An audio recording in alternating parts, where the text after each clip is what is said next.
आज के इस डीप डाइव में हम एक ऐसी घटना के दस्तावेज खोलने जा रहे हैं जिसने रातों रात, सच कहूं तो, मध्य पूर्व का नक्शा ही बदल कर रख दिया है। हाँ, और वहाँ की कूटनीति भी। बिल्कुल, कूटनीति और शायद दुनिया का भविष्य भी बदल गया है। हमारी आज की चर्चा का आधार है 28 फरवरी 2026 की BBC न्यूज हिंदी की एक बेहद संवेदनशील और विस्तृत रिपोर्ट। हमारा मिशन बहुत साफ है।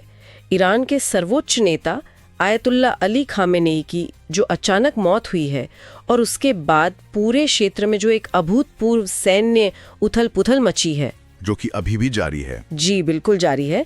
तो उस उथल पुथल के बिखरे हुए तारों को जोड़कर पूरी तस्वीर को समझना हमारा आज का मकसद है। और सच कहूं तो ये तस्वीर बहुत तेजी से बदल रही है। सूचनाओं का एक ऐसा तूफान सा आया हुआ है जिसमें प्रोपेगेंडा और तथ्य आपस में पूरी तरह उलझ गए हैं। सही कहा। तो हमारा काम आज उस शोर को दरकिनार करके सिर्फ इस बात पर फोकस करना है कि जमीन पर असल में क्या हुआ है और कूटनीतिक रूप से इसके मायने क्या निकलते हैं। बिल्कुल। और आगे बढ़ने से पहले एक बहुत ही जरूरी घोषणा मैं करना चाहूंगी। जो लोग आज इस चर्चा को सुन रहे हैं उनके लिए ये स्पष्ट करना आवश्यक है कि चूंकि इस रिपोर्ट में अमेरिका, इजराइल और ईरान के बेहद राजनीतिक, आक्रामक और संवेदनशील बयान शामिल हैं, और वो बयान काफी उग्र भी हैं। हाँ, उग्र है। इसलिए हम स्पष्ट कर दें कि हम किसी भी पक्ष, देश या विचारधारा का जरा भी समर्थन नहीं कर रहे हैं। हमारा काम केवल मूल स्रोतों में दी गई जानकारी और उसमें शामिल विचारों को पूरी निष्पक्षता के साथ सामने रखना है। स्पष्टता बहुत जरूरी है। मकसद सिर्फ इस भू राजनीतिक भूकंप की गंभीरता को समझना है, किसी का पक्ष लेना नहीं। बिल्कुल, क्योंकि आज हम जिन तथ्यों पर बात करने वाले हैं वे कूटनीतिक बयानों और सैन्य दावों की एक बहुत ही जटिल भूल भुलैया हैं। तो ठीक है, चलिए इसे विस्तार से समझते हैं। शनिवार की सुबह एक आम वीकेंड की शुरुआत होनी चाहिए थी, लेकिन दुनिया की नींद एक ऐसी खबर से टूटी जिसने ग्लोबल मार्केट से लेकर न्यूज रूम्स तक में हड़कंप मचा दिया। 86 वर्षीय आयतुल्ला अली खामेनेई की शनिवार तड़के उन्हीं के दफ्तर में मौत हो गई। और BBC की रिपोर्ट ये बताती है कि ईरान की सुप्रीम नेशनल सिक्योरिटी काउंसिल ने बाकायदा इस बात की पुष्टि की है कि जिस वक्त ये घटना घटी, खामेनेई अपने कामकाज में व्यस्त थे, वो अपने दफ्तर में थे। यहाँ जो बात मुझे सबसे अहम लगी वो कोई प्राकृतिक मौत या मामूली दुर्घटना वाली नहीं है। बिल्कुल नहीं। ये अमेरिका और इजराइल द्वारा ईरान के भीतर किए गए एक बेहद आक्रामक सैन्य ऑपरेशन का सीधा नतीजा था। और यहाँ जो बात सबसे दिलचस्प है वो ये है कि ये कोई छोटी मोटी सर्जिकल स्ट्राइक नहीं थी जहाँ किसी एक इमारत को चुपचाप निशाना बनाया गया हो।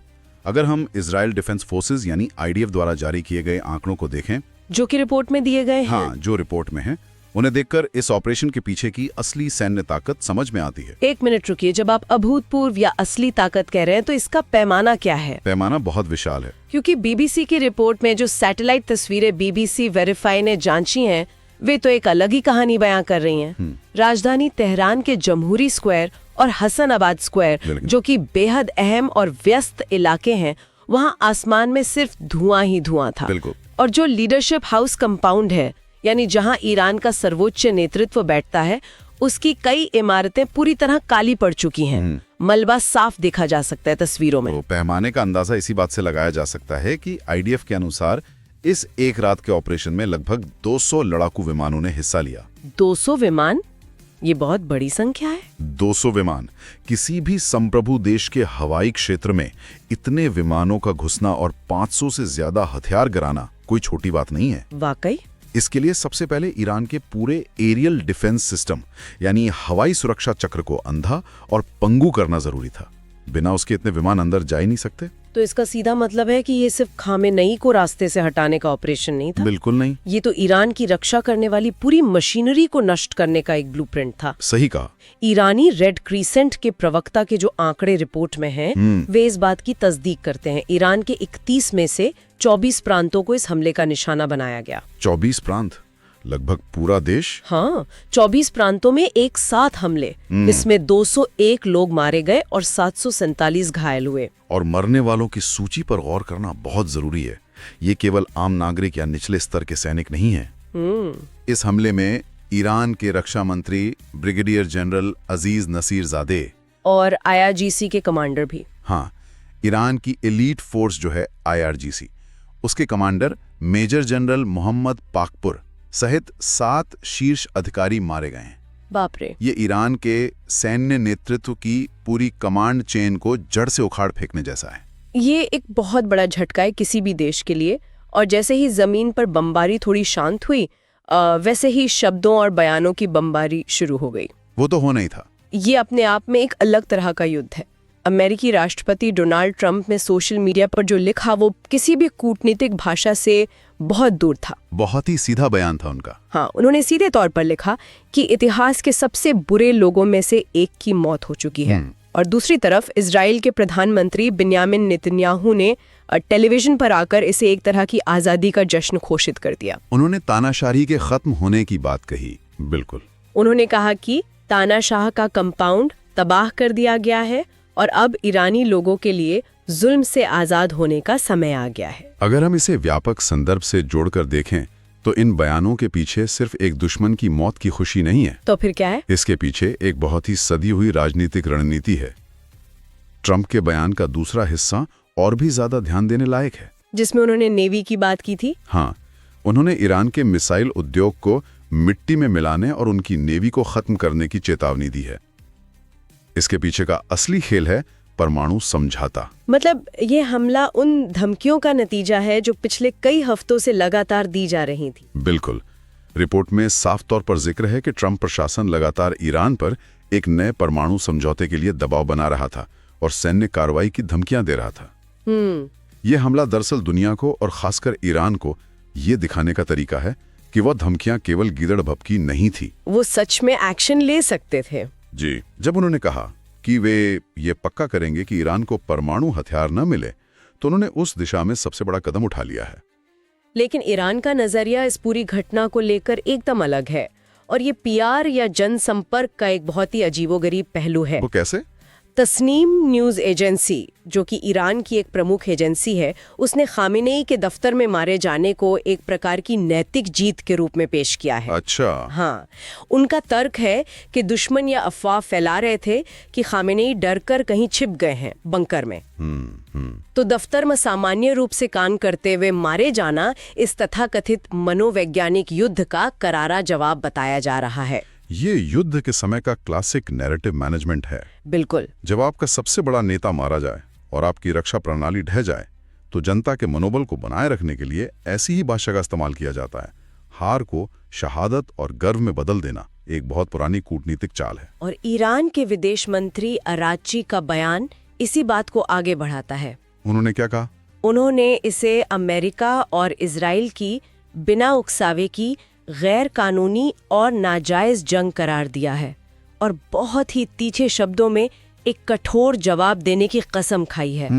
अब अक्सर अंतर्राष्ट्रीय राजनीति में होता यह है कि ऐसी कस्में सिर्फ अखबारों की हेडलाइंस तक सीमित रह जाती हैं। लेकिन इस बार ऐसा नहीं हुआ। अराची की कसम सिर्फ एक खोखली धमकी नहीं थी। बिल्कुल नहीं। ईरान का जो पलटवार आया, उसने पूरे मध्य पूर्व के समीकरण को हिलाकर रख दिया। और यहाँ आकर बात और भी ज्यादा रोचक हो जाती है। हाँ। क्योंकि जब हम कठोर जवाब या पलटवार की बात सोचते हैं तो जहन में आता है कि ईरान ने शायद इजराइल के कुछ शहरों की तरफ मिसाइलें दाग दी होंगी, जो कि उन्होंने किया भी। हाँ, इजरायली मीडिया ने पुष्टि भी की कि ईरान ने लगभग 150 बैलिस्टिक मिसाइलें और दर्जनों ड्रोन्स उनकी तरफ दागे। लेकिन कहानी यहाँ खत्म नहीं होती। और असली कहानी तो उसके बाद शुरू होती है। ईरान की IRGC ने एक ऐसा कदम उठाया जिसकी उम्मीद शायद पेंटागन ने भी इतनी जल्दी नहीं की होगी। उन्होंने एक साथ 5 अन्य देशों में स्थित अमेरिकी सैन्य ठिकानों पर हमले बोल दिए। और ये भौगोलिक दायरा इस डीप डाइव का सबसे क्रिटिकल पॉइंट है। जरा उन ठिकानों पर गौर करने की जरूरत है। हाँ, रिपोर्ट के अनुसार ये सूची वाकई चौंकाने वाली है। कतर में अल उदैद एयरबेस, संयुक्त अरब अमीरात यानी UAE में अल धफ्रा एयरबेस, जी, बहरीन में अमेरिकी 5th फ्लीट का हेडक्वार्टर, कुवैत में अली अल सलीम एयरबेस और जॉर्डन में मुअफ़्फ़क़ साल्टी एयरबेस। ये लगभग पूरे अरब प्रायद्वीप को युद्ध के मैदान में बदल देने जैसा है। पूरी तरह से। इससे एक महत्वपूर्ण सवाल खड़ा होता है कि ईरान इस भौगोलिक विस्तार से हासिल क्या करना चाहता है। इन ठिकानों की अहमियत समझना जरूरी है। क्या अहमियत है इनकी? बहरीन में जो 5th फ्लीट है वो खाड़ी क्षेत्र में अमेरिकी नौसेना की रीढ़ है। और कतर का अल उदैद बेस पूरे मध्य पूर्व में अमेरिका का सबसे बड़ा सैन्य अड्डा है। ईरान ने इन पर हमला करके एक बहुत ही साफ संदेश दिया है। अगर ईरान सुरक्षित नहीं है तो इस पूरे इलाके में अमेरिका और उसके सहयोगी भी सुरक्षित नहीं है। एक तरह से ईरान ने दाव बहुत बड़ा कर दिया है। बिल्कुल। और बात सिर्फ सैन्य ठिकानों तक नहीं रुकी। आर्थिक मोर्चे पर जो धमकी दी गई है वो पूरी दुनिया की सांसें अटकाने के लिए काफी है। आप हॉर्मुज़ स्ट्रेट की बात कर रही हैं? बिल्कुल, हॉर्मुज़ स्ट्रेट। यूरोपियन यूनियन के नेवल मिशन ने बताया है कि IRGC ने रेडियो संदेश भेजकर उस जलडमरू मध्य यानी हॉर्मुज़ स्ट्रेट से किसी भी जहाज के गुजरने पर रोक लगा दी है। और ये कोई छोटी बात नहीं है। जो लोग वैश्विक अर्थशास्त्र को फॉलो करते हैं वे जानते होंगे कि दुनिया भर के तेल और गैस शिपमेंट का लगभग 20% हिस्सा 20%, हाँ 20% हिस्सा इसी संकरे रास्ते से होकर गुजरता है। ये एक वैश्विक ब्लैकमेल है।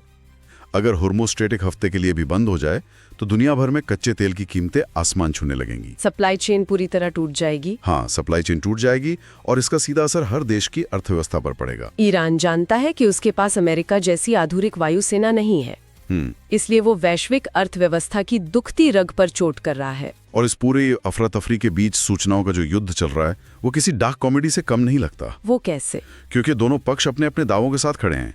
ईरान की IRGC सीना तान कर कह रही है कि उन्होंने अमेरिका के कॉम्बैट सपोर्ट वेसल को भारी नुकसान पहुंचाया है। अच्छा। और कतर में अमेरिका का एक अहम रडार सिस्टम पूरी तरह से तबाह कर दिया है, ऐसा उनका दावा है। और इसके ठीक विपरीत अमेरिकी सेंट्रल कमांड का बयान सुनिए। वे कह रहे हैं कि उन्होंने सैकड़ों ईरानी मिसाइलों और ड्रोन्स को बहुत ही आसानी से नाकाम कर दिया है। मतलब कोई नुकसान ही नहीं हुआ। उनका दावा है कि कोई अमेरिकी हताहत नहीं हुआ है और ठिकानों को इतना कम नुकसान पहुंचा है कि उनके ऑपरेशन पर कोई असर ही नहीं पड़ा। दोनों की बातों में जमीन आसमान का फर्क है। वाकई जाहिर है दोनों अपने घरेलू दर्शकों को ये जिताना चाहते हैं कि वे जीत रहे हैं।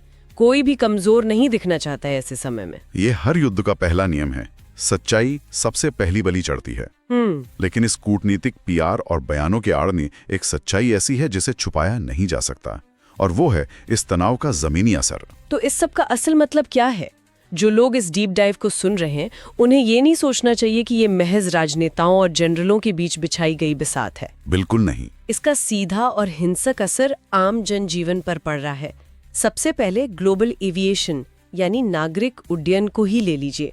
सीरियम के जो आंकड़े रिपोर्ट में दिए गए हैं वे रोंगटे खड़े करने वाले हैं। सीरियम के आंकड़े क्या कहते हैं? सिर्फ शनिवार को इस पूरे इलाके में उतरने वाली 966 उड़ानें रद्द कर दी गईं। 966? हाँ, और रविवार के लिए तो 716 उड़ानें पहले से ही कैंसिल हो चुकी हैं। ब्रिटिश एयरवेज से लेकर स्विस इंटरनेशनल, एमिरेट्स और एयर इंडिया तक पूरी दुनिया ने इस इलाके के ऊपर से उड़ना बंद कर दिया। एयर स्पेस पूरी तरह से खाली हो गया है। और जो हवाई अड्डे हमेशा सुरक्षित कमर्शियल हब माने जाते थे वे भी इस युद्ध की चपेट में आ गए हैं। दुबई इंटरनेशनल एयरपोर्ट का जिक्र करना यहाँ बहुत जरूरी है। हाँ, क्योंकि दुनिया का आधा हिस्सा वहाँ से होके गुजरता है। बिल्कुल। वहाँ एक कॉन्कोर्स डैमेज हो गया और 4 कर्मचारी घायल हो गए। टर्मिनल को यात्रियों से खाली कराना पड़ा। बाप रे! ये सिर्फ एक इमारत का नुकसान नहीं है, ये सुरक्षा के उस एहसास का टूटना है जो ऐसे कमर्शियल हब दुनिया को देते हैं। और जब हम सुरक्षा के एहसास की बात करते हैं तो जरा ईरान के आम नागरिकों के बारे में सोचने की जरूरत है। इंटरनेट मॉनिटर्स ने रिपोर्ट किया है कि शनिवार सुबह ईरान में लगभग पूरी तरह से इंटरनेट ब्लैकआउट हो गया था। ये एक बहुत ही डरावनी स्थिति है। आसमान से बॉम्ब गिर रहे हैं, मिसाइलें चल रही हैं और आपके पास दुनिया से या अपने ही परिवार से संपर्क करने का कोई साधन नहीं है। बिल्कुल। सूचनाओं का इस तरह से कट जाना आम जनता के मन में कैसा खौफ पैदा करता होगा, ये सोचने वाली बात है। युद्ध में इंटरनेट काटना या कम्युनिकेशंस ठप करना भी एक तरह का हथियार है ताकि जनता के बीच अफवाहें न फैले और सरकार नैरेटिव को कंट्रोल कर सके। हाँ, लेकिन सबसे बड़ी कीमत जो चुकाई जा रही है वो इंसानी जानों की है। हमेशा की तरह। जो आंकड़े रिपोर्ट के आखिर में हैं, वे असल में इस पूरी भू राजनीतिक बिसात की सबसे कड़वी सच्चाई हैं। हम अक्सर जनरलों और मिसाइलों की गिनती में आम चेहरों को भूल जाते हैं। UAE के अबू धाबी में गिरते हुए मलबे की चपेट में आने से एक पाकिस्तानी नागरिक की मौत हो गई। वो शायद वहां अपने परिवार का पेट पालने के लिए काम कर रहा होगा। बहुत दुखद है। कुवैत में 3 सैनिक घायल हुए और जो सबसे ज्यादा विचलित करने वाली खबर ईरान के अंदर से आई है। कौन सी खबर? हालांकि BBC ने स्पष्ट किया है कि वे स्वतंत्र रूप से इसकी पुष्टि नहीं कर पाए हैं, लेकिन सरकारी मीडिया का दावा है कि मिनाब इलाके में लड़कियों के एक प्राइमरी स्कूल पर हमले में 85 लोग मारे गए। 85 जाने, जिनमें ज्यादातर बच्चियां होंगी।